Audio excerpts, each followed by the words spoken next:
Well, a 35-year-old suspect has been arrested for possessing, accessing, downloading and distributing child pornography. The suspect was found in possession of thousands of images and videos depicting child pornography. He was then arrested in Midrand, north of Johannesburg, on Friday. Let's now bring in Edith Kriel. She's the executive director at Beanz. Edith, thank you so much. We really appreciate your time with us today. So the concern is that the suspect was at an environment that housed kids, in this instance, a residential complex, where parents are also concerned that their children could be potential victims of this incident and they just have no way of knowing. Good afternoon. I think the reality of child sexual abuse is that offenders live among us. And to imagine that this one person who's been arrested is the only one that children are at risk of would be very naive of all parents. We need to understand that 1 in 3 girl and boy children in our country are at risk of being sexually abused by the age of 17. And with the internet becoming an avenue of communicating with children, this has also increased the risk of child pornography and child sexual abuse of children.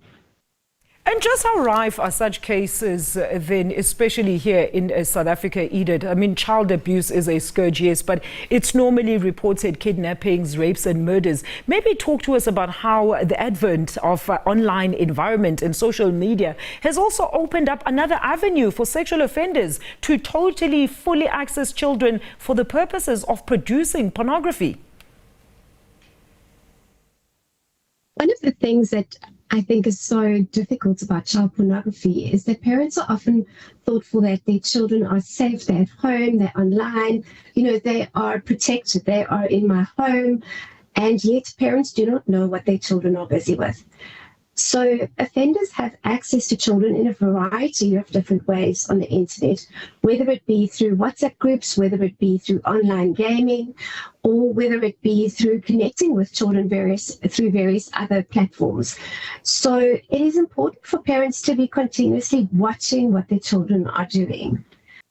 Also important to think about is that pornography, child pornography, is also produced at times by children themselves, either under threat of a sexual offender, or sometimes also in terms of wanting to keep a relationship with someone of a similar age, possibly alive, and so sharing what we call child sexual abuse images, which other people may think of as nudes. These children are sharing this information, and that then potentially gets distributed on. So not only do we have people who are actively looking at engaging children in pornography, but children are mistakenly sometimes tricked into, blackmailed into, or choosing to create pornography and sharing it, not necessarily with the consent of it being passed on. But this is a huge, huge problem. And I think that many of us do not understand that this aspect of child pornography and child sexual abuse is huge. The reality of the online environment is in fact becoming a lot more dangerous than what it may be in terms of in-person child sexual abuse. And as parents, we really need to wise up and wake up. I mean, let's talk about those. I mean, what type of instances or examples, Edith, can you provide for us where such material is actually gathered by the perps? I mean, do they basically sit there and study the kids as they go about their normal days, or they target specific areas where they know the children will be likely to remove their clothes, for example, in a swimming pool and such areas? What more can parents do to be extra vigilant? I think what's really important is that obviously we want eyes on children. We always want adults to know where children are, and children to also understand what the possible dangers are. So particularly in the online environment, parents need to be educating their children around how to navigate the internet. Where are the possible, if somebody who I don't know makes contact with me, what does that possibly mean? What do I need to think about? Taking away a child's device or taking away a Wi-Fi and thinking our child is safe is also very naive.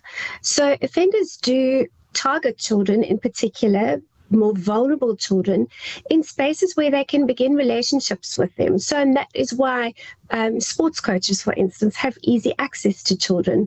And as adults, we trust them to be taking care of our children. So it is often in places where children gather, where adults and children have relationships, that it may be a place that's more vulnerable for children. And offenders also have the ability to target or ascertain which are the more vulnerable children. And then they move in to groom children, to build relationships with children, to make them vulnerable. But keep in mind that the grooming of children for sexual purposes may also often involve the grooming of adults, the family of that child, paying for school fees, helping to babysit, taking children to school. So the adult also inserts themselves into the life of the child by grooming the family. So that if the child were to speak out and say, I'm concerned about, what Uncle so-and-so is doing or Auntie so-and-so is doing, the family would go, they'd never do that. They're so kind. They help us with so many things. So it is a complex issue. And as adults, I think it's really important that we need to really step up the protection of children. We often leave the responsibility of preventing and or stopping child sexual abuse at the hands of children. And children are not able to do that. Sexual offenders are often very sophisticated in the way in which they target children. And adults need to take responsibility for keeping children safe.